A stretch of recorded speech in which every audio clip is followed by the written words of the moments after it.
Bueno, en todo caso, daros la bienvenida a todos, gracias por estar aquí y daros la bienvenida a Fernando, Ernesto y especialmente a ti, Isidro, también por acoger y promover este encuentro a pie de obra, esta visita y pensamientos.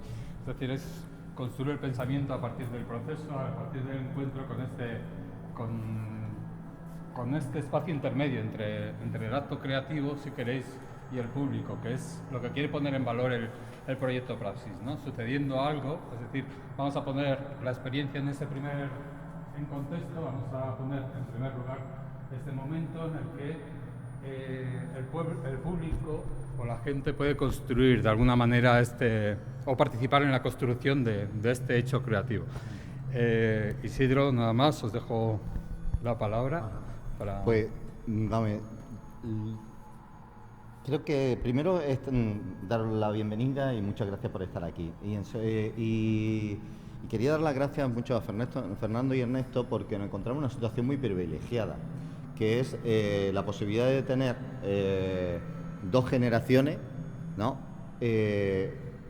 Con una gran formación, con un bagaje diferente, pero que van a compartir un diálogo y en este caso, la obra en el fondo va a ser activadora de pensamiento.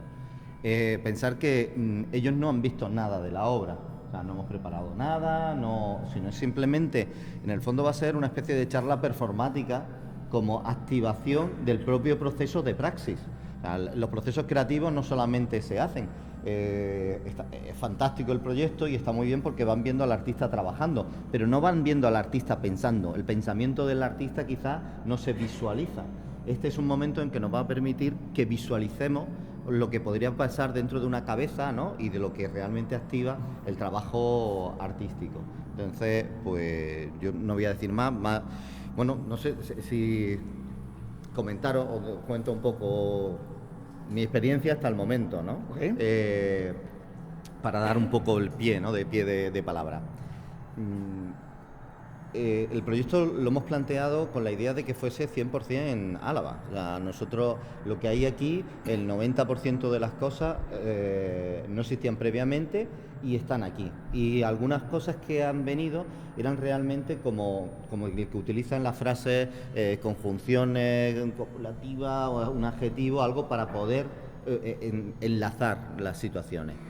Entonces nos hemos ido encontrando todo tipo de cosas. Aquí tenemos dos donadores, tenemos a Carlos Lalastra, a Enrique Martínez, que han aportado su historia. También tenemos a Nerea, que también ha aportado obras y más cosas, ¿no? Entonces hemos conseguido tejer un poco dentro de Álava una serie de intereses, una serie de qué va a pasar con esto que viene. Se ha puesto anuncios también en la prensa para que aporten cosas, y yo como artista lo que hacía era intentar generar una situación de archivo creativa y diferencial con esos objetos que me iban llegando.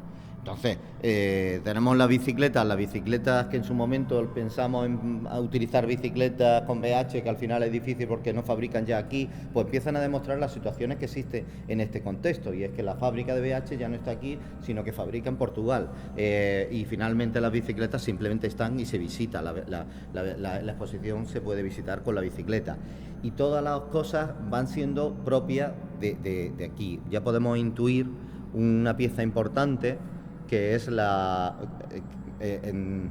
las piezas tienen la posibilidad un poco de ser activadas por el público. Entonces, son unas letras de Diputación Foral de Álava. Es una obra 100% de aquí y solamente... Sí, las letras, sí, nos vamos acercando y vamos... Tiene zoom, ya lo has visto, ¿no? Arriba. Sí, ya lo veo. Y le puedes ir dando. Sí, me da. Ya con esto os doy pie, con lo otro. O sea, todo lo que hay aquí, Diputación Foral de Álava es una pieza que solamente puede ser aquí. O sea, ¿por qué? Porque incluso este tipo de carteles que son de bronce y demás, ha habido una necesidad de transformación que ha llevado a que esas letras se hayan desmontado. Entonces nosotros las volvemos a intervenir. Igual que, por ejemplo, ahí lo que hay es una silla que se iza, como si fuese una bandera, pero se puede izar, ¿no? ¿Hay alguien que se anime a izar la bandera? No, a Carlos. ¿No? Y ya con el izado de la bandera y con el himno que queráis, el de la alegría, el de God Save the Queen, o el que sea, veis un poco la relación. El trabajo es 100% político, no con Vamos a una acercarnos un poco a la construcción, bandera, ¿no? ¿Te parece? sé. Sí, el trabajo en el político, decías. Es político, no, pero no con una pretensión de estética política, pero obviamente está ahí presente esa situación, ¿no? Bueno, ya hemos izado la bandera, la silla, la deja caer. Sí, déjala. Vale. Bueno, pues en primer lugar queríamos agradecer a todos vosotros por venir esta mañana, también al artista, a Isidro López Aparicio, a Artium por volver a invitarnos a venir aquí.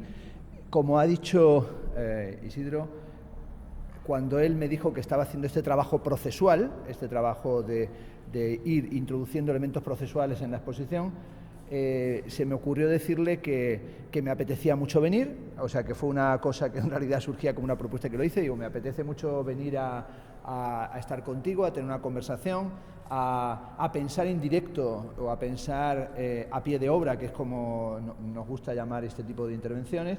Y luego el propio Isidro dijo que por qué no invitábamos a Ernesto para que interviniéramos juntos. Nuestra condición es muy fácil de explicar, padre e hijo, por lo tanto es una situación pues del padre y el hijo hablando de una cosa. No es la primera vez, ojalá fuera una primicia, en la que hacemos algo juntos de esta índole, sino que últimamente estamos como el dúo Sacapuntas o como el dúo Pimpinela haciendo demasiadas cosas en las que hablamos los dos juntos, ya sea recientemente sobre el fenómeno del kitsch en Barcelona o también la presentación que hemos hecho de su último libro, Un palo al agua, escritos de estética, en el Domus Artium de Salamanca, o también la presentación que hicimos de nuevo de su libro y del mío, Estética Golpe de Like, en la librería de los editores en Gurtaibai, también en Madrid.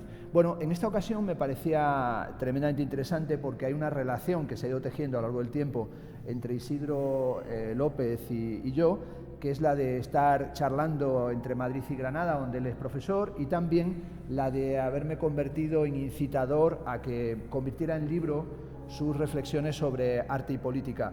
Como el azar siempre es feliz, hoy viniendo para acá me mandaron por internet la portada del libro de Infraleves y las páginas interiores maquetadas, con lo cual el ver ya que el libro está maquetado pues demostraba que no era una invención y de hecho solamente falta el currículum del artista para poder publicarlo. Bueno, esa portada me daba un poco la clave de la primera intervención breve que yo voy a hacer aquí en el entorno de la obra. Bueno, siempre ponemos en la portada de los libros de la colección Infraleves las dos palabras que dan título al libro. En este caso es Arte Político, Compromiso Social y Resolución Creativa de Conflictos. Como arte y político da algo, lo que da es AP. Y entonces queda un poco chungo porque suena Alianza Popular, para los que tengan más tiempo, pero queda AP, arte y política. Y esta es la cosa en la que queríamos meditar hoy. Bueno, en cierta medida es una meditación sobre la confianza y sobre la presencia o el crédito de confianza que un artista puede depositar en un teórico para ver qué tipo de práctica teórica o qué tipo de práctica discursiva es la que corresponde a una práctica material y a una relación con los objetos.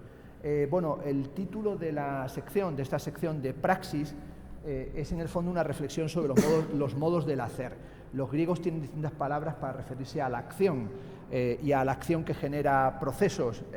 Tienen la palabra praxis, que sobre todo tiene que ver con el hacer político cotidiano. Tienen la palabra génesis, que es el modo de hacerse de la naturaleza.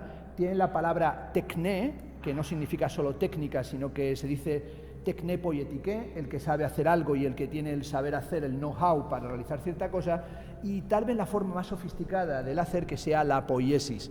Es interesante que llamaran a la sección praxis y no poiesis, que podría haber sido lo más propio, o, ¿por qué no?, llamar a la sección esta de acciones procesuales en Artium tekné, porque si se hubiese titulado la sección poiesis o tekné, o mejor, tekné poietike, habría tenido más que ver con esto, porque como sabéis los griegos no tenían el concepto de arte, es un concepto una palabra que va a aparecer con el ars latino. Por azares de los viajes he ido viendo un montón de propuestas de praxis, ya sea porque me invitaban a dar conferencias o porque veníamos de vacaciones como la pasada Semana Santa, por eso pude ver hasta la intervención de Nerea. Y me parece que tienen un diálogo interesante lo que estoy ya viendo de Nerea y la de Isidro, o por lo menos el recuerdo, en la medida en que las pizarras que aparecían y la escritura que aparecía en la intervención de Nerea, algo puede quedar en la memoria, convirtiendo praxis en un proyecto que se va ensamblando como un discurso, como párrafos de un discurso, como elementos modulares de una conversación, como formas, estructuras de la propia práctica de lo conversacional y no como acontecimientos aislados. Decía Benjamin que los restos de las pizarras de ayer que no supimos perfectamente borrar serán las pinturas prehistóricas del futuro. Esta dimensión de las pinturas prehistóricas del futuro, pues lo voy a usar como tenían esa condición de rastros de lo no borrable. Bueno, esta dimensión de rastros de lo no borrable es que tal vez el arte aspira a ser esa pintura prehistórica no del pasado, sino del futuro. En este sentido, el deseo del arte es quedar como un palimpsesto, es decir, es como un conjunto de formas de la escritura que las unas se van sobreponiendo a las otras y todas aspiran a tener un cierto límite de legibilidad. Decía Freud que nuestra mente es un bloc mágico, él emplea el término Wunderblock, y un bloc mágico es una pizarra, y cuando veía la intervención de Nerea pensaba en eso, estos somos de la era anterior pleistocénica, en la que te regalaban una pizarra encerada y pequeñita que se le pasaba por detrás un palo y se podía borrar. Hoy tenemos las pantallas digitales, los iPad, tenemos todo lo que permite que no tengamos ya el Wunderblock. El bloc mágico son las cosas que quedan en nuestra memoria y que permiten hacer un itinerario némico. Cuando empezaba a ver la exposición, y en realidad lo que vamos a hacer es ir reaccionando a las obras, me llamó mucho la atención la presencia de la maleta y de las bicicletas. La idea de que el arte es un mensaje en la botella es una idea compartida por muchos teóricos, pero la idea de que el artista es un viajante de comercio es una idea baudeleriana, ¿no? Y esa mezcla de la rueda de bicicleta y de la maleta hacía pensar que Isidro se quisiera colocar como Marcel Duchamp en su famoso dibujo Poner el aprendiz al sol, ¿no? Que es un ciclista ascendiendo por una pendiente a través de un pentagrama. También en cierta medida nos recordaba una lógica de la modernidad, y es que las ruedas de bicicleta, con indiferencia de si es BH o Orbea quien las produzca, son el comienzo de la modernidad que está basada en el crimen colonial. El caucho y la fábrica del caucho, lo que permitió la fabricación de la rueda de bicicleta, es el famoso caucho del Congo, que se hizo mutilando las manos de los indígenas del Congo que no hacían la exacta extracción de la cantidad que el rey del Congo, que era el rey de los belgas, exigía. El corazón de las tinieblas de Conrad nos habla de esas ruedas de bicicleta. Y si nosotros comenzamos girando con una rueda de bicicleta, que tiene también evidentemente esa connotación duchampiana, es que toda la exposición parece que tuviera el funcionamiento de una suerte de ready-made expandido, ¿no? Como una especie de idea de un ready-made expandido, o mejor que un objet trouvé surrealista, que va utilizando los objetos que le salen al paso y los va ensamblando en una suerte de bricolage, vamos a llamarlo así, post-povera, ¿no? Una suerte de bricolage post-povera. El tipo de gigantomaquia, de mezcla de tremendamente construido y de aparentemente fortuito o azaroso, lo que genera es una sensación de folie, como de locura, también una sensación de que todo aquello que nos ofrecía acomodo, como serían estas sillas, finalmente no nos ofrece hoy más que una visión inquietante por encima de nuestras cabezas, y tal vez alude a una condición esencial del arte, que es su condición de ser siempre y en todo caso arte siniestro. Yo no conozco mucho, o sea, no soy un estudioso de la obra de Isidro, aunque me interesa su trabajo, me interesa cómo piensa y cómo formula las cosas, pero yo creo que es un artista, aunque es encantador, pues es un artista siniestro, ¿no? Es un artista de lo familiar devenido extraño por causa de una represión. Es decir, esto es algo familiar, las sillas, las cajas de fruta, los cestos, las bicicletas, las maletas, la rama, las letras, los elementos que tenemos, pero se ha convertido en algo extraño, también porque alude a algo extraño, como es la propia exposición, la memoria de los objetos. Como si los objetos tuvieran memoria y no fuera una cualidad no de los objetos sino de los sujetos, sería la memoria que los sujetos tienen de los objetos. Tal vez alude, y aquí termino para ya pillarme esto, a un título muy bello de Trías, ¿no? La memoria perdida de las cosas. Yo creo que más que objetos, pensar que son objetos es fruto de un pensamiento tardodialéctico. Se trata de cosas, y finalmente cosas que aspiran a dejar de tener su condición de cosa para convertirse en algo metacósico, que sería ese objeto extraño que no funciona ya como una cosa ni como un instrumento, porque es una obra de arte. Nosotros, salvo que tuviéramos una urgencia tremenda, y la tendréis dentro de una hora, no agarraríamos las sillas para sentarnos en ella, porque sería una pérdida de su auraticidad de ready-made sometido al reciclaje y al bricolaje. Lo hemos colocado en un plano de actitud contemplativa. Como decía, nosotros nos hemos traído en la mochila algunos libros en la esperanza de que sirvieran para la sesión de hoy. Yo me he traído dos portadas. Esto lo hemos encontrado en el tren, o sea que no me lo traía, pero me lo encontré en el tren. Entendiendo que el arte es un sistema no solamente de encontrar la memoria de los objetos, sino de enmarcar todas las situaciones. Aquí también vemos un montón de marcos, ¿no? Es decir, que si nosotros analizamos la pieza empieza, o la pieza arranca como una suerte, digamos, de delirio del passepartout o delirio del enmarcado. En ese sentido, la obra empieza como una suerte de, vamos a llamarlo así pedantemente, de construcción parergonal o de construcción del parergon, que es el marco de la obra. Decía Javier Utray, nos robaron las pinturas y nos dejaron los marcos. ¿Por qué creemos que es más importante la pintura que el elemento que sirve de frame, el passepartout que lo enmarca? ¿Por qué creemos que es más importante la estatua que el pedestal que lo sostiene? Y en ese sentido, el arranque de la pieza podía ser de CVA. Es decir, podía ser una pieza que enlazara con la pieza de la colección que tenéis, de CVA, del colectivo del que formó, ¿verdad?, María Luisa y Moraza. Luego la pieza continúa avanzando hacia nosotros en un momento que podríamos decir que es una suerte de nostalgia de la naturaleza, que podía ser sloseriana, ¿no?, y que podía ser como una alusión a una especie de Lanard. Luego se vuelve brusnaumaniana, una suerte de delirio del ensillarse y el embridarse, pero finalmente nos mantiene desde el marco hasta la silla la idea de que la memoria de los objetos sería el marco de su propia comprensión. Bueno, hoy nos dieron dos periódicos y yo pedí para mí El País y dije, no estaba Ernesto, y dije, a mi hijo déjenle El Mundo, porque así me leo yo El Mundo también. Entonces me lo leí. Y como veis, en portada está una foto del ministro Fernández Díaz ayer, después de las escuchas, ¿no? Esta es la portada del País. Y esta es la portada, la portada del Mundo. Si os dais cuenta, lo que tiene maravilloso es que es una pieza que hay que clavar en la exposición, porque hoy los medios de comunicación hacen también el bricolage de la realidad cotidiana. Es la misma foto, es el mismo espacio. El ministro del Interior sale de una cerrajería. ¿Qué cojones hacía en una cerrajería? Es algo como ya inquietante. Había ido a ver ganzúas o para espiar mejor, a fabricar llaves, a buscar quién sabe qué. Pero como veis, en la del País sale un operario de la cerrajería, sale el mundo del trabajo a través de una ventanita y luego sale una bicicleta, porque el azar siempre nos ayuda, una bicicleta que está aquí empotrada al lado de unas canalizaciones de agua, una bicicleta de Isidro López Aparicio, que colaboró haciendo esta instalación en Barcelona. Sin embargo, el Mundo elimina el espacio del trabajo, es decir, no hay comunidad, no hay trabajador, no hay cerrajería, sale apenas en sombra la propia bicicleta. Bueno, si hoy buscáramos todas las ediciones del día de hoy, veríamos que esta foto, en la que en esta sale del ámbito de la cotidianidad y del trabajo diario, está enmarcada en un marco que quiere crear la sensación de sociedad.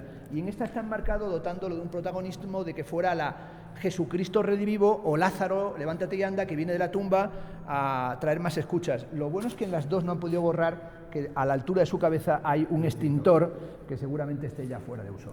Bueno, yo creo que lo que veremos hoy es un intento, ver cómo cada obra se puede activar. Yo de momento solamente quiero comentar la pieza de aquí y decir que, como dije, traíamos con nosotros algunos libros para ver si sirven. Uno es un tocho que no me he leído, pero lo he traído porque así impresiona más empezar una sesión de esta manera. Se llama El arte no es la política no es el arte. Él va a publicar un libro sobre arte y política. Esto lo acaba de editar Brumaria y es un montón de textos diciéndonos que el arte no es la política no es el arte. Es una reflexión a la estela de Benjamin, ¿no? a la estela de la estudiación de la política y la politización del arte. El otro que traigo es un viejo ensayo del año 1922, el ensayo sobre el don, sobre el regalo, entendiendo que toda obra de arte es un regalo, es un potluck, es algo excedente que se dilapida y destruyéndolo se lo dota de poder, como las destrucciones creativas de Schumpeter en la dinámica del capitalismo. Es el libro que dio lugar a el texto La parte maldita de Georges Bataille, y a lo mejor toda forma del arte es una parte maldita, es un gasto, en este caso es la recuperación de lo gastado que se reinscribe en el ámbito de lo memorístico. También traje el libro GIF, que se titula Imaginación y erótica de la propiedad, porque claro, esta exposición, ¿quién es el propietario de la exposición? El antiguo propietario de los objetos, el artista que lo está sometiendo al proceso, el compañero que colaboró realizando el izado de la silla, es decir, el que cambia la posición de las letras. ¿Quién es el propietario de esto? Y el propietario es el del último libro, ya termino porque si no serían muchos, que es el libro de Mauricio Lacciarato, que se llama La fábrica del hombre endeudado. En realidad, hoy todo trabajo actual, incluyendo el que vimos aquí en Semana Santa, que era PIX, ¿no?, que vinimos a verlo y ya hice saber que no me gustó nada, pero bueno, el que no me gustará nada a mí no significa nada. Además charlamos, ¿verdad?, aquel día, no digo que charlamos nosotros dos, ¿no?, de la exposición, y vine a decir yo que esta no me gustaba, ¿no?, pero que en cierta medida PIX, ¿de qué trataba? Del hombre endeudado. Culpa, deuda y mala conciencia. Bueno, hoy tenemos que saber qué deudas tiene contraídas Isidro López Aparicio con los objetos, qué deudas tiene contraídas con el museo y qué deudas tiene contraídas con Vitoria. Ese era el objetivo de la charla de hoy, hacer este pequeño arranque para que Ernesto diga lo que quiera. Bueno, pequeño arranque, ¿no? El problema de hablar después de mi padre, que procuro nunca hacerlo, pero hoy se ha adelantado como un cabrón, porque como veréis, nos vamos solapando y pisando bastante como los grafiteros, es que cada intervención de él es como un don de los de Marcel Mauss. Esto es una putada que tienes que igualar o superar, porque si no estás vendido. Bueno, yo no voy a hablar como él ha hablado 20 minutos de manera tan luenga, pero sí que voy a empezar por la etimología como él ha empezado. Como he sabido, en griego no había término para arte, pero sí que había un término para objeto, que era pragmata. Esto es aquello que, digamos, resiste o que se encuentra en el camino, y también estaba vinculado, por supuesto, etimológicamente con la praxis, con lo cual muy bien traída, digamos, una exposición sobre la memoria de los objetos en un lugar llamado praxis. Por lo demás, cuando vi el título me eché las manos a la cabeza porque pensé, bueno, ya volvemos otra vez con un tema que últimamente se está volviendo bastante manido, sobre todo después de la documenta de Krzysztof Bakagiev, que es la ontología orientada a los objetos, ¿no?, que es una moda intelectual, filosófica. Tú que viajas mucho a Londres, supongo que la conocerás allí de primera mano, que se ha puesto de moda en el mundo anglosajón, pero también mediado por el mundo árabe. Es una cosa bastante curiosa porque muy pocas editoriales en España están, digamos, recepcionando esta tendencia que es prácticamente global, y los que sí que se están dando cuenta, como sucede habitualmente, son los artistas, y yo cada vez veo más exposiciones en las que se quiere reflexionar desde la ontología orientada a los objetos, realismo especulativo, etcétera, etcétera, ¿no? Nuevas formas del terror, un regreso a Lovecraft, etcétera, etcétera. ¿En qué consiste esto de la ontología orientada a los objetos? Para que os hagáis un poco la idea de cuál podría ser un marco de aproximación a la obra de Isidro López Aparicio. Bueno, frente a la concepción griega, que es una concepción que está, digamos, a lo largo de toda la tradición occidental, de que los objetos son aquello que se resiste a la voluntad del sujeto, o sea, son simplemente pues el correlato de nuestros pensamientos, de nuestras creencias, o simplemente materiales para construir el mundo, digamos, habitable, del zoon politikon, del ser político. Lo que viene a defender estos autores, apoyándose sobre todo, digamos, en Heidegger, pero también en filósofos y en sociólogos de los años 90 y demás, apoyándose también de vez en cuando en Badiou, es la idea de que los objetos tienen su propia subjetividad, entre comillas, y que los objetos también mantienen relaciones entre ellos y que tienen su propia autonomía, y que, por así decirlo, los objetos piensan por sí mismos, ¿no? Entonces, la idea del terror objetivo, de la que hablan ellos apelando a Lovecraft, es que ¿qué coño hacen los objetos cuando los dejamos a solas, ¿no? ¿Qué relaciones mantienen entre ellos independientemente de nuestra aproximación subjetiva? Bueno, ahí se apoyan, sobre todo, voy a ser bastante pesado en esta primera intervención, pero de nuevo, simplemente estoy igualando o por lo menos superando lo que acaba de decir él, ¿no? Entonces, se apoyan bastante en el famoso pasaje de Heidegger, según el cual uno toma conciencia del ser del mundo en el momento en que los instrumentos se destruyen, ¿no? Entonces, esto está en los primeros pasajes de Ser y Tiempo, la famosa metáfora del martillo. Uno se comienza a preguntar por la esencia del martillo en el momento en que el martillo deja de funcionar. Entonces tienes que precisamente contemplar en qué consiste, cómo funciona, etcétera, etcétera. Y de ahí también el interés, que eso es una cosa muy artística y muy también, digamos, trayendo cosas de Walter Benjamin, el arte contemporáneo, al fin y al cabo, como escatología de la basura, convertida convertida en la alquimia del verbo, ¿no? Entonces, tú coges al final lo que estás haciendo, que es una cosa, digamos, muy, como ha dicho mi padre, post-povera, es coger objetos de desecho y convertirlos, traerlos al altar de la institución museística, que es un gesto clásico, pero muy bien traído, sobre todo las cuerdas estas, yo creo que es el punto que le da un poco de distinción frente a lo que tú decías de la magia, de traer aquí hilos de cordelería, lo que sea, ¿no? Una cosa más sutil. Bueno, me eché las manos a la cabeza, insisto, porque creo que se está convirtiendo en una moda bastante pesada lo de la ontología orientada a los objetos, y siendo tú además, a mi juicio, un gran crítico a Van la Lettre de esta teoría.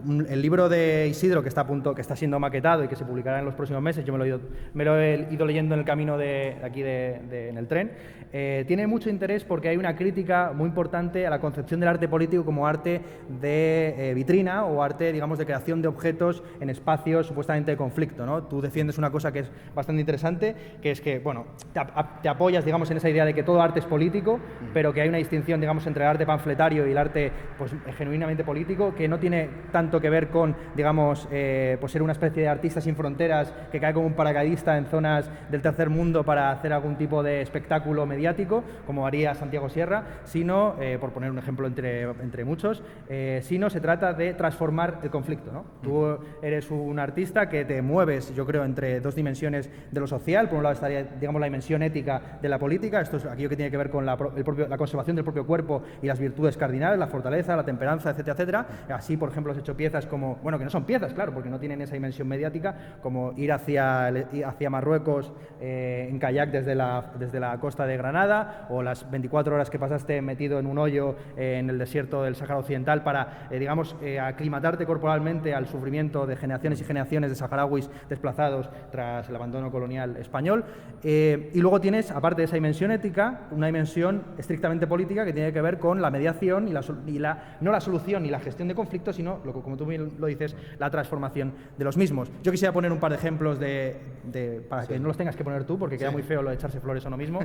Y como sabemos que tú tienes o tuviste abuela, pues yo te voy a elogiar esas piezas que yo creo que son un ejemplo paradigmático de un arte quizás no tan mediático o tan de denuncia o tan espectacular, pero que sí que soluciona cosas concretas, como la iniciativa que realizaste, no sé si a finales de los 90, comienzos de los 2000, de instalar un wifi en ciertas ascensores de viviendas en todo el territorio español para, digamos, habilitar una especie de digital procomún real, ¿no? Sí. Un digital procomún que sea algo más que 4 objetitos y bueno, como sucede habitualmente, ¿no? Un espacio así como para que frikis estén tecleando en sus ordenadores. Aparte de eso, pues bueno, me parece que en ese libro haces una crítica a la ontología orientada a los objetos, que podría ser, insisto, un marco de aproximación a esta teoría, diciendo que los objetos no son neutrales y que la idea ridícula de construir objetos en el tercer mundo como arte político no tiene mucho sentido. Pones un ejemplo que para mí es muy interesante, que es, por ejemplo, un artista que pintó un cierto espacio de amarillo en una zona de, no sé si era Egipto o por ahí, utilizando la simbología tradicional, que es una simbología, por lo visto, asentada en la biología, de que el amarillo es el color del peligro, por eso las abejas tienen rayas amarillas y negras, pero, claro, en el mundo árabe el amarillo es un color de la virilidad y de la sacralidad, ¿no? Tú que eres un gran conocedor, digamos, de la cultura árabe, también hiciste una crítica muy potente a un artista que fue al Sáhara Occidental y quiso construir un columpio con desechos de coche, cuando en los campos de refugiados del Sáhara Occidental no hay nada que sea basura. Es decir, allí la alquimia esta de la transformación de la basura en arte es algo, digamos, autopoético. Y, claro, un columpio de acero y de hierro en el Sáhara Occidental, pues el que se siente allí se convierte en una hamburguesa hecha por los dos lados, ¿no? Bueno, simplemente quisiera hacer esta pequeña intervención, pues recalcando la dimensión ética y política, y no tanto moral, entendiendo la moral como la gestión y la consolidación, la previvencia de las costumbres sociales de la obra de Isidro, que se mueve entre lo absolutamente individual y, por lo tanto, que escapa a lo mediático, y la resolución real de conflictos, que, por desgracia, también escapa a lo mediático. ¿Te parece? No sé si ya podemos avanzar algo así. Sí, y además os voy a dar yo pie, o sea, yo no voy a hablar, pero sí os voy a enlazar, creo que es positivo. Porque, por ejemplo, esa pieza, vamos trabajando el proceso, y en el proceso hay claves que ayudan a descifrar cómo haciendo las mismas cosas, llegando al mismo cuadro negro, se parte de situaciones diferentes, se construye de manera diferente y se proponen cosas diferentes. Aquí hay una gran defensa, en este caso casi de los alemanes, de defensa del oficio, de la herencia de la defensa del oficio en la hora de la construcción. Por eso también el que se vean los polipastos, se vean las trócalas, se vean la historia porque esa herencia la asumo, ¿no?, en el ámbito artístico. Y en el fondo, esto es un lápiz hecho con papel de dólar, ¿no? Sí, ¿Por qué? Porque 33, sí. hecho comercializado y todo, ¿no? ¿Pero por qué? Porque en el fondo lo que estamos hablando es del valor. Por eso en el mundo subdesarrollado no construyo o simplemente desubica, porque ya directamente lo que estamos mostrando aquí son nuestras propias miserias. O sea, nuestras propias... aparte que no son residuos, son cosas que están en la Diputación, esos son objetos que en el fondo tienen valor. Y estaban en ese proceso intermedio de purgatorio ahora perdido, ¿no? Y está traído aquí para poder cuestionar. En el fondo, lo que es importante, lo que importa, lo que no es importante, el valor y el valor que le damos y a qué cosas le damos ese valor, ¿no? Y el lápiz para mí es muy importante. O sea, y la palabra la queríamos usar, entonces la hemos querido usar con Diputación Foral de Álava. El otro, aquí faltan, que vendrán, y es que con una de las máquinas de escribir que hemos encontrado, las cartelas se irán haciendo, escribiendo progresivamente, iremos poniendo cosas y habrá bastante más palabras y comentarios. Algunas palabras vuestras, si nos permitís, incorporaremos. Bueno, en el fondo también podemos decir que igual que los objetos tienen sus querencias, ¿no? Y también las palabras tienen sus deseos, ¿no? Hay una frase de André Breton que a mí me gusta siempre recordar, que dice: les mots font l'amour, las palabras hacen el amor. Bueno, en el fondo el surrealismo, en la medida en que fue una academización del Dada, que pensaba que el pensamiento se origina en la boca, es decir, que el pensamiento no es un proceso categorial, esquematizador de cognición, sino que en realidad es que empiezas a decir una cosa y por miedo a dejar de decirlo dices otra y te vas arriba, ¿no? Y cada vez vas diciendo más cosas y son cada vez más raras o te vas embarullando con dificultad. Lo que va a hacer el surrealismo es convertir ese pensamiento que se origina en la boca en literatura. Cuando uno revisa, que han pasado 100 años, los textos de Tristan Tzara, él insiste: hay que escupir en la literatura, hay que acabar con la literatura, hay que acabar con el arte. Y cuando André Breton invita a Tristan Tzara a ir a París, le dice: hemos hecho una revista para difundir la burla y misa de difuntos del Cabaret Voltaire, se va a llamar Literature. Y Tzara lo acepta, que es una de las grandes locuras, porque convierte el carácter anarquista ofensivo-defensivo, pero también de pánico, que es el propio Dada, lo convierte en un fenómeno literario, ¿no?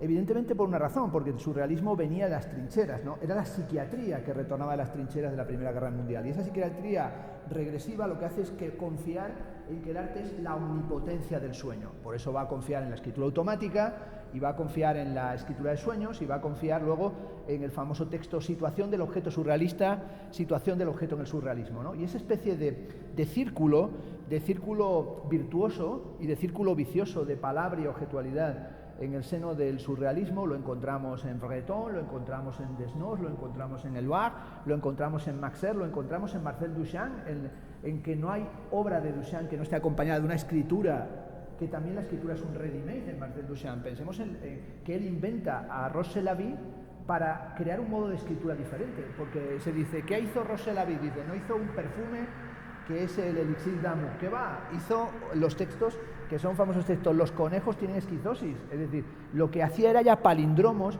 y escritura de oxímoron. Con lo cual, esta especie de intercambiabilidad de los objetos, esta dinámica de bricolaje de los objetos, tiene ese fondo como tardo surrealista, pero también intentando en cierta medida superarlo. Tiene por un lado esa dimensión que antes lo insistía, de gigantismo y también de minimalización. Y también un elemento que se hace presente en estas dos salas, en la que estamos viendo ya y en la anterior, que es la presencia de lo especular, ¿no? La presencia del espejo y lo especulativo. Estos espejos colocados en vertical y en horizontal, que en esta sala es de nuevo un espejo en vertical y uno horizontal, y unas sillas que están en el seno del espejo, esa parte, la impresión que uno tiene con ella es que fuera una reflexión sobre la subjetividad o una reflexión sobre el papel que tiene el sujeto, ¿no?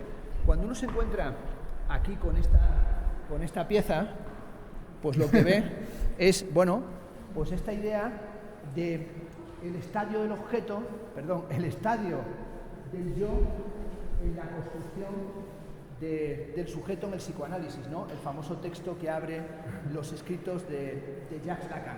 Esta idea de vivimos apoyados en un espejo, en una especulación, también nos reflejamos en un espejo, y lo que se refleja es el, vamos a llamarlo así, mal de archivo, ¿no? En el sentido de Derrida, y también la lógica del libro, pero también la idea de sentarse cómodamente en una silla, ¿no? Veo que se insiste en la cuestión en la silla, en el sillón. Hay una frase de Matisse que dice, aquí nos encontramos sentados en el cómodo sillón de la pintura, ¿no? Esa idea de sentarse en el sillón de la pintura. Todas las sillas que tiene la exposición de Isidro López Aparicio insisten en una cosa, hay muchas sillas, pero no hay una silla en la que sentarse. O sea, es una cuestión, digamos, como unos dicen paradójica, pero no sé si sabéis que en Colombia dicen parajódico, ¿no? Esto es una parajoda. Bueno, yo creo que esto es una parajoda, que haya tantas sillas y que no te puedas sentar en ella, y que finalmente creen esta especie de círculo vicioso e imperfecto.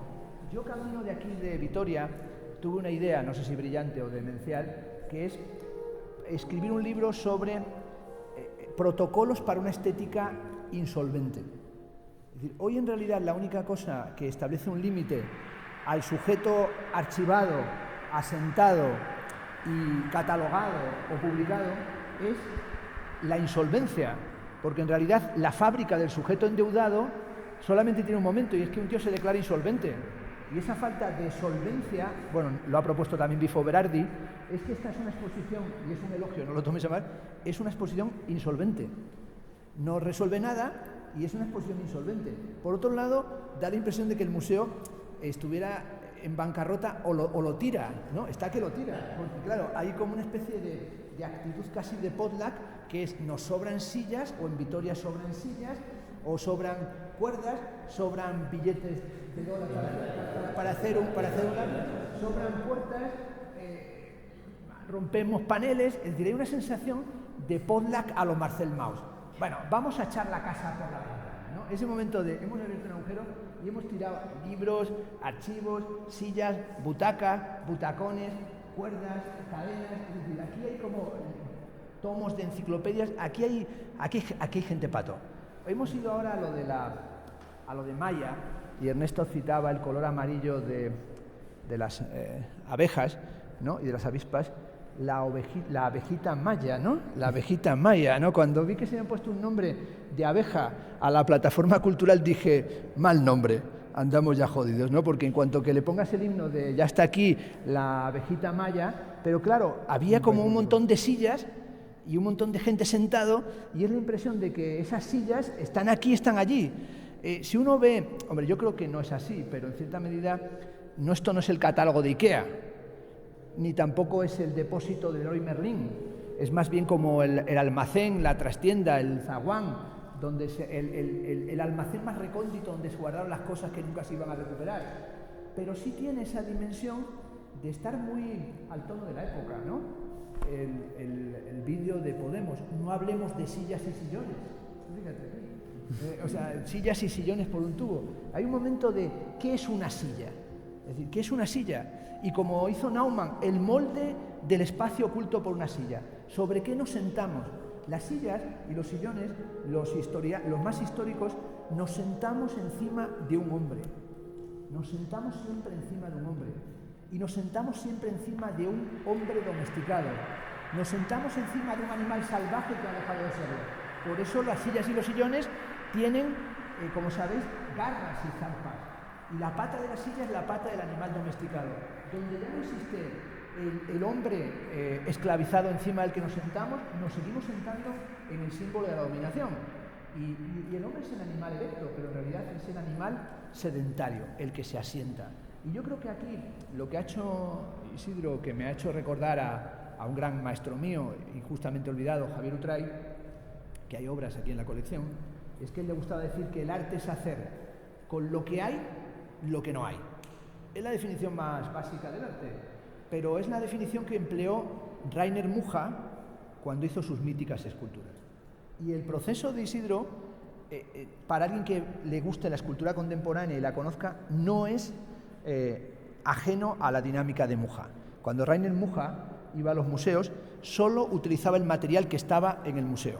Si había escaleras, si había sillas, si había ventiladores, y la pieza más mítica de Mucha, el problema fondo figura en el barroco, que es esa noria gigantesca, está hecha in situ en el museo. Yo creo que esta exposición reivindica una categoría que se nos fue quedando atrás, que es Site Specific Project, proyecto para sitio específico. Llevamos años haciendo como el final de las instalaciones, porque no había ya presupuesto. Hemos pasado al mini cineforum, a la caja negra para proyección de vídeos, a lo pseudointeractivo y al quién sabe qué. Pero yo creo que esta exposición tiene, cuando la ves, un carácter como anacronístico, que está siempre bien lo anacrónico, porque recuerda la época de las instalaciones. A mí también me recuerda mucho al tema de una y tres sillas de Kossuth. Todo el tema, la referencia al tema del arte conceptual y casualmente con la parajódica que dices tú de la silla real, ¿no? Convertida en estas.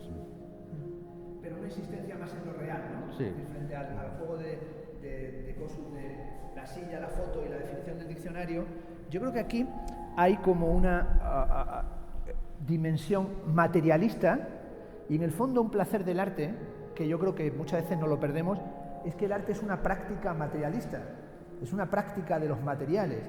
Y cuando a veces hacemos esa abstracción que convierte a la definición del arte en el problema del arte, en cierta medida nos vamos solapando con una suerte de servidumbre del arte a la filosofía. Es decir, hay momentos en los que pareciera que el arte es subalterno de la filosofía como la filosofía lo fue de la teología. Y el arte fuera hegeliano en el peor sentido del término. Es la certeza sensible que será Aufhebung superada por la filosofía como esta por el saber absoluto. No.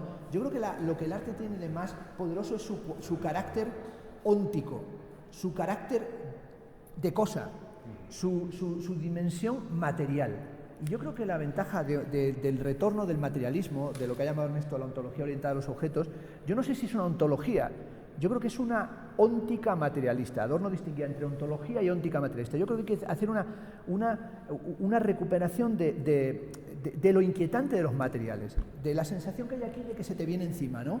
De que las puertas se te pueden venir encima, las sillas se te vienen encima, y al mismo tiempo esta cosa que tiene la exposición de ser una exposición perversa, una exposición que tiene algo como perverso. Dices, pero bueno, ¿y dónde va este tío a parar? Es decir, es una especie de cosa, da la impresión de que es un delirante, ¿no? Como los delirantes de Torok, ¿no? Acumula cosas, ensambla objetos, quiere que los objetos recuperen su vida. Solamente una recomendación, y no hablaré de más libros ya a partir de ahora. Se publicó ayer un libro crucial para esta exposición, que es el libro de Alfred Gell. Era muy chungo que en este país no estuviera traducido ningún libro de Gell, porque es el antropólogo que ha estudiado más arte, objeto y agencia. Y acaba de publicarse el libro Arte, Objeto y Agencia, que es un libro de un antropólogo que nos aporta una mirada que a veces es mejor que la de los filósofos y la de los estetas, y yo vengo de ahí, ¿no? Que es, cuando va a haber una exposición, verla en la clave de la antropología. Porque nosotros, claro, la vemos en la clave de la estética, de la filosofía, de los estilos histórico-artísticos, de la práctica curatorial, de la museografía. Pero cuando un antropólogo ve algo, dice, vale, objetos, ¿a qué práctica social se inscriben? ¿En qué rituales se ensamblan? ¿Qué ceremonias articulan? ¿Qué comunidad generan? Cuando Lévi-Strauss crea en el pensamiento salvaje el concepto de bricolage, o convierte el concepto de bricolaje en un concepto tan operativo para el arte, lo tiene asociado al pensamiento salvaje frente al pensamiento científico, la performatividad de lo mitológico frente a el presunto mundo perfecto del pensamiento científico racional. Y yo creo que esta dimensión, insisto, de agenciamiento, en el fondo tú te has agenciado con lo que has podido. Y estoy convencido de que cuanto más se excave, la memoria de los objetos es también la memoria de los objetos del museo. ¿Qué hace el museo con los objetos? Los neutraliza.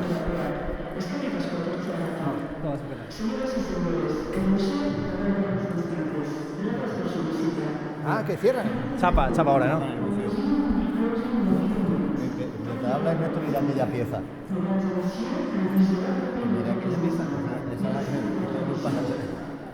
Bueno, Pues como parece que nos van a encerrar aquí con estos objetos y no sabemos a qué se dedican cuando el museo está cerrado, pues es mejor que vayamos huyendo ya hacia la comida, porque yo no sé si el arte es subalterno a la filosofía, pero desde luego venir con hambre en el tren y estar aquí hablando de pie a las 2 de la tarde sí que muestra una cierta subalternidad de la filosofía al arte que es muy de agradecer. Como mi padre ha mostrado los libros que tenía en la mochila, pues yo tampoco me voy a quedar atrás.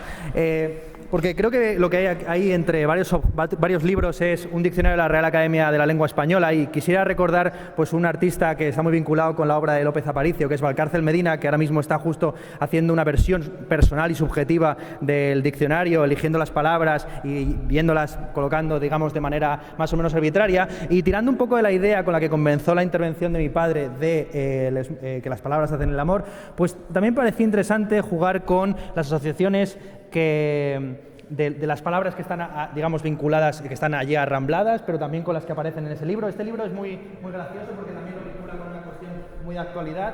El libro que parece está abierto por un capítulo, no sé exactamente en qué consistirá el libro, no sé si es un libro, es una especie como de BOE, sí, es el repertorio de legislación del año 70, de Aranzadi, pero el pasaje concreto en el que está abierto es un pasaje que tiene que ver con la contratación de personal universitario y exactamente el rector en qué momento tiene que convocar a las asambleas o las reuniones o los consejos y tal.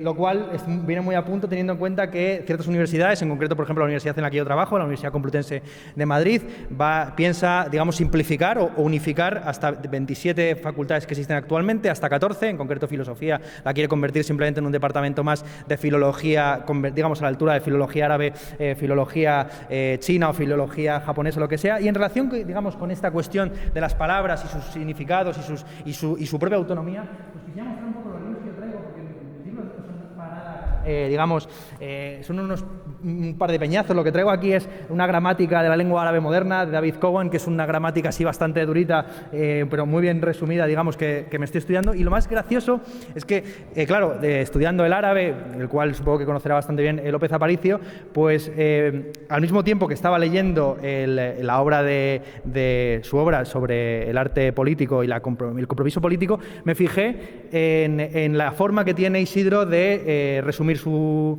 nombre, que lo termina resumiendo en Ila. De hecho, ahí están 3 palabras: Ila, idea y ruta, ¿no? La ruta, bueno, otra asociación más loca, digamos, en plena campaña electoral, no sé si eres consciente de que hay un partido que se llama el Partido de la Ruta, ¿no? Que es un partido, digamos, bacala, que tan solo exige una cosa, que es que aumenten el sonido de las discotecas, ¿no? Pero Ila es Alá en genitivo, ¿no? Alhamdulillah, ¿no? Así lo quiera Dios. Claro, entonces me parecía interesante la idea del artista como una especie de Dios en genitivo, ¿no? Bueno, las metáforas del creador y del arranque, digamos, de la teoría estética del barroco y del Renacimiento parten de esa idea, ¿no? El artista como un Dios de segundo grado, un Dios que altera y modifica, incluso llega a perfeccionar la creación divina. Y eso era un poco lo único que quería yo subrayar, aparte de el objeto que falta dentro con tanta silla, que es la mesa, porque la mesa es un objeto típicamente, cuando has hablado de antropología o de etnología o de digamos, el estudio del ser humano, pero no hay nada tan humano como una mesa. Una mesa no se entiende sin la constitución anatómica del ser humano. Tú puedes preguntar a cualquiera de vosotros, bueno, ¿qué definición daríais de una mesa? ¿Cómo se define una mesa? ¿Alguien me puede dar una definición de mesa?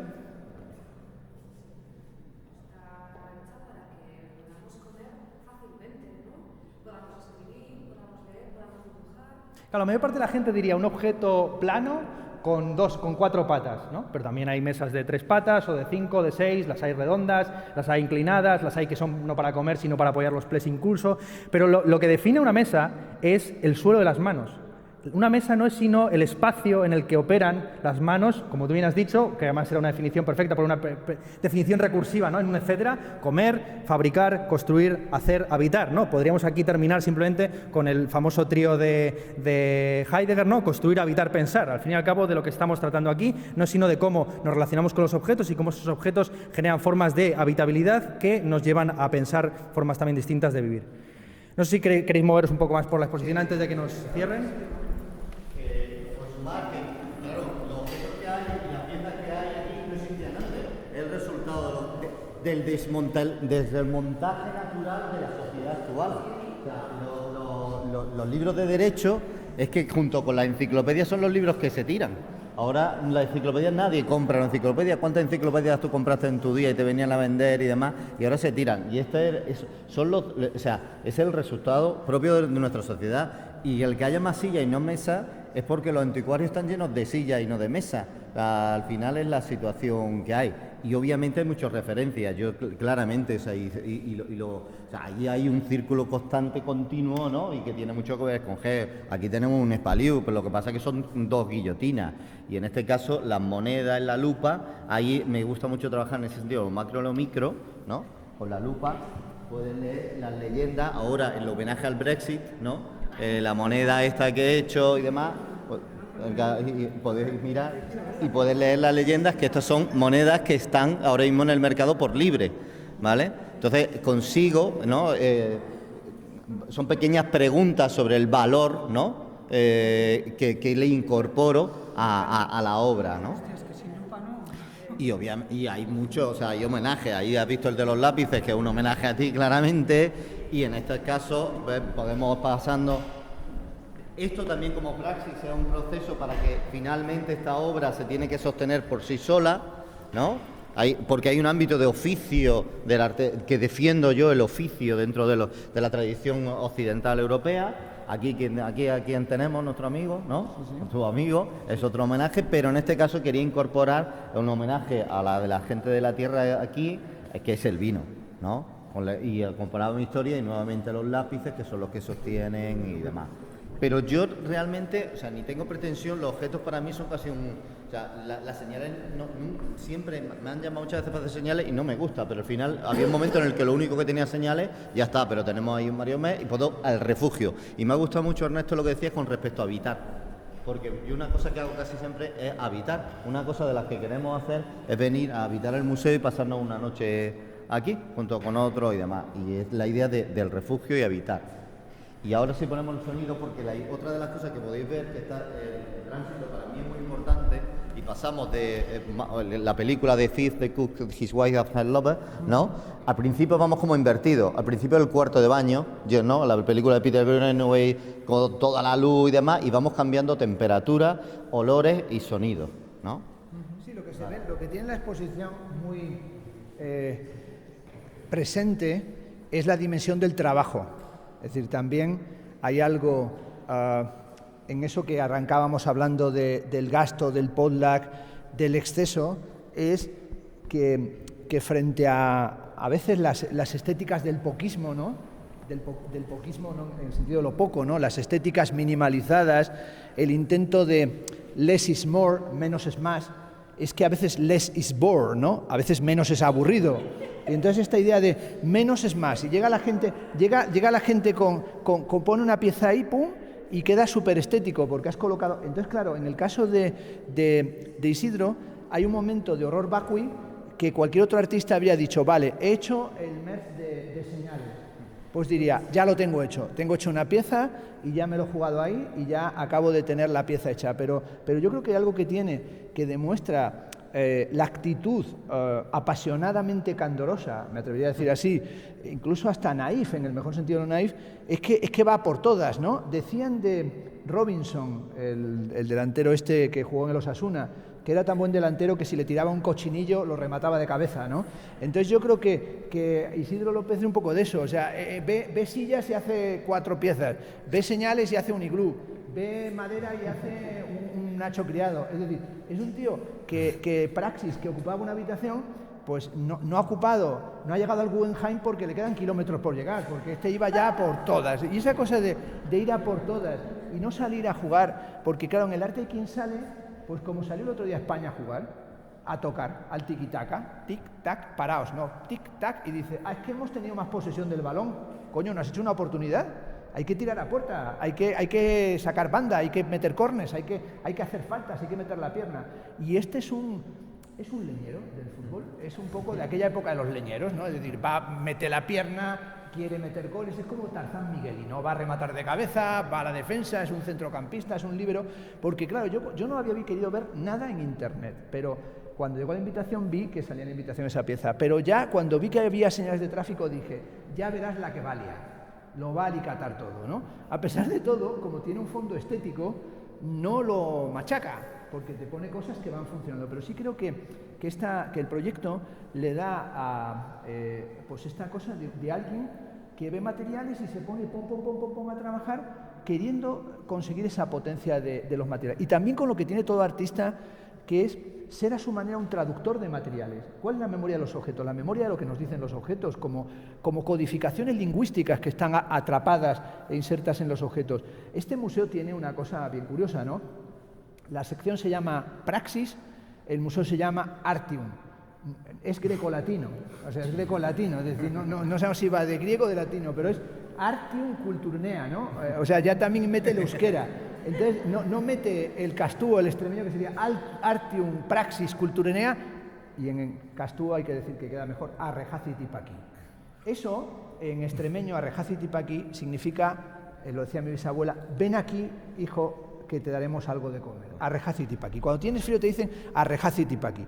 Yo creo que cada uno tiene en su cabeza que cuando uno ve una señal de tráfico, el Villar, pues hay un pueblo muy cerca del mío que se llama El Villar, y seguramente sea de la carretera del Villar esa señal que hay ahí. Yo creo que en cada objeto que vemos metemos la memoria nuestra de la relación con ese objeto. Y esos objetos van en nuestra sociedad desapareciendo. Hay un GIF que habréis visto en internet que es cómo cambia la mesa, que antes preguntaban esto por la mesa, y es una mesa de los 80 y una mesa del 2015, ¿no? Y se ve cómo van desapareciendo de la mesa todos los objetos, la cámara, la agenda, los lapiceros, los pósters, y solamente queda la computadora. Esa idea de que la computadora nos quitó todos los objetos y hoy es el metaobjeto o el transobjeto, yo creo que es algo que una exposición de arte como la de Isildo viene a cuestionar.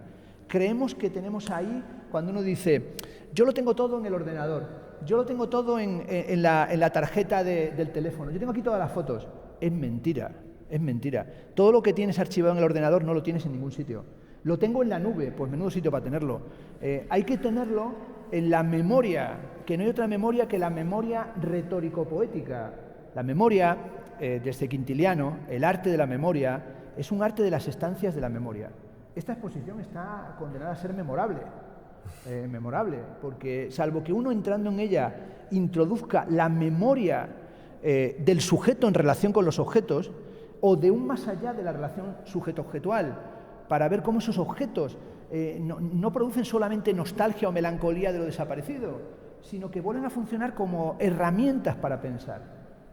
Nosotros siempre tenemos una clave, que es una clave de how to do things with words, cómo hacer cosas con palabras. Es decir, alguien que piensa tiene que tratar de hacer cosas con palabras, lo demás es una chorrada. Y alguien que hace arte tiene que hacer cosas con objetos. Y no solamente cosas, tiene que hacer pensamientos con objetos. Se dice, esto es arte conceptual, me importa poco, porque bajo la capa de arte conceptual hoy va el rollo macabeo, hoy va la parida superlativa, es que este es conceptual. Y luego de paso cita a Leonardo, la pintura cosa mental. Bueno, pues muy bien, pero no has hecho nada. La cuestión es la palpitación material de los objetos y cómo se convierten en cosas inquietantes. Y todo es a veces inquietante. Uno va por ahí y ve objetos. Nosotros hemos llegado ahí arriba y nada más entrar lo primero era entrar a la Casa Ocupa, porque Ernesto ha venido a Vitoria muchas veces, pero no se acordaba de nada, salvo del sagartoki, que comió un sagartoki. Entonces, al llegar ahí arriba y vimos la casa esa Ocupa allá al lado del Montehermoso, y pasamos, vamos para adentro, papá, a ver qué es esto.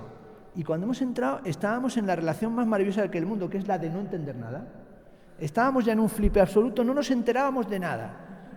Estaba el suelo levantado, habían hecho una excavación, había unos tíos allí como... No sé si era una obra o una pieza de Robert Smithson, era todo más raro que la leche, y no hemos querido ni saludar, ¿verdad? No. Éramos como dos, pero es que veníamos los dos por la calle con el teléfono móvil, habíamos puesto el himno de Gran Bretaña... Sí, porque tiene un comienzo muy raro. Porque tiene un comienzo muy raro, y entonces bajar del tren me dijo Ernesto, ¿cómo es el comienzo del himno de Gran Bretaña? No me acuerdo, entonces hemos dicho, vamos a cantar God Save the Queen. Y hemos ido toda la calle Dato cantando los dos God Save the Queen con un teléfono móvil a pleno pulmón, y nos miraban en Vitoria como diciendo, joder, ¿serán del Brexit o del Exit o de la Praxis o de la polla? Y entonces nos miraban en plena campaña como diciendo, ¿por qué vienen el día del Brexit dos tíos cantando God Save the Queen con la camiseta suya y la mía? Pero yo creo que hay que decir una cosa, es que nos tiene que importar todo, dos cojones. Como hay que volver a pensar, el arte se tiene que reinventar desde el camarote de los hermanos Marx. El día que se vuelva a pasar en los museos la integral del vídeo del camarote de los hermanos Marx cuando van entrando, es que no es un poco así, va entrando cada vez más gente en el camarote y al final él siempre dice, y un par de huevos duros, ¿no? Un par de huevos duros, la famosa frase de andar, un par de huevos duros, y huevo de oca. Yo creo que en el museo hay que meter, porque si no, ¿qué pasa en los museos? Pues que hemos llegado a un grado de complicidad muelle que es que todo nos parece muy interesante. Y esta categoría, la de lo interesante, ya la flageló Adorno. Es la peor categoría porque no es una categoría. Es pomada, es vaselina, para no decir nada. Esto es muy interesante, es que hemos visto una exposición muy interesante. Nadie dice nada, ni de lo que piensa ni de lo que no piensa. Y no pone su mente a delirar. Y el arte tiene que ser como esto lo dijo Artaud, ¿no? El arte tiene que hacer que la boca delire, que los huesos tiemblen, tiene que hacernos chirriar. Y sobre todo, no entrando en muchas ocasiones, tiene que decir, vaya locura, vaya absurdidad, la maletita otra vez ahí. Hay veces que uno entra a ver el arte y entra en ganas de pegar una patada a la maleta y decirle, pero ¿cómo coño has metido esas sillas flamencas ahí de Enea y la maleta? Entonces decirle, Isidro, le voy a meter una patada a la maleta que yo, si pudiera, la mandaba a cagar. O sea, no puede estar peor calzada ahí. Pero bueno, es que eso es lo que hace. Hay cosas que están de pena. Y otras que, y como va por todas, pues alguien dirá, bueno, pues esto recuerda a Yvonne Aramberri cuando Yvonne Aramberri puso las señales de los pantanos en la documenta. Es un Yvonne Aramberri. Bueno, habrá que decir que no. Y no voy a decir nada más para no ser cabronazo, pero no. Es una obra, yo creo que, de ese tipo de gran locura que hay. No hablaré más para dejar el final a Ernesto. El otro día, estando en Madrid, un eminente teórico del arte de estas tierras, de cuyo nombre no quiero acordarme, presentaba un libro que a la sazón incluía un capítulo sobre Oteiza. Pero el tal presentador había sido secretario de Chillida, entre otras cosas, y le calzó una necrológica a Oteiza que está en la antología de la infamia universal. Y dijo, bueno, la única cosa que hizo Oteiza, que era un mal artista, dijo este caballero, que antes que Esteta fue cura, dice, es que Oteiza dijo que este es el país que tiene algo más preocupante que los idiotas, a saber, los arquitectos. Esa es una frase de Oteiza. Hay algo peor que los idiotas, que son los arquitectos. Yo creo que esta es una exposición paraarquitectónica o antiarquitectónica, porque no, aunque crea espacio, y hemos ido al espacio arquitectónico heideggeriano, son inhabitables. Esto que dice Isidro de que va a hacer que venga la gente aquí a dormir, ni se os ocurra venir. Imaginaros la que os va a caer encima. Dejar que venga el solo. Porque imaginar que dicen, no, es que vamos a venir a habitar el museo, ya está bien venir a escuchar charlas, encima venir a habitar. No, lo bueno es lo inhabitable del museo, lo inhóspito del museo. Es decir, porque si no esto que va, hay cantidad de gente que duerme en el museo, esto es una manía. Que si queda Roque Pitroque, es que han ido a dormir al museo, es que han ido a dormir a la Garbicoca, no sé qué. Ya está bien. A los museos hay que venir dormido de casa. O sea, no puede. O hay gente que entra con unas urgencias. Es que voy al váter. No, venid dormidos, venid aseados, no vengáis a hacer chorradas. Hay que venir a lo inquietante del arte, que es que no es para dormir, ni siquiera es para pensar. Es para desactivar el pensamiento, es para cuestionar lo que piensas habitualmente. Nosotros no sabíamos nada de la exposición, porque no la habíamos visto, pero la estamos viendo y no nos dice tampoco nada. Pero nosotros no podemos estar callados si nos han dicho que digamos algo. Sí, sí. Bueno, por continuar, porque tampoco hay mucho que decir, pero sí que vámonos moviendo, si te parece.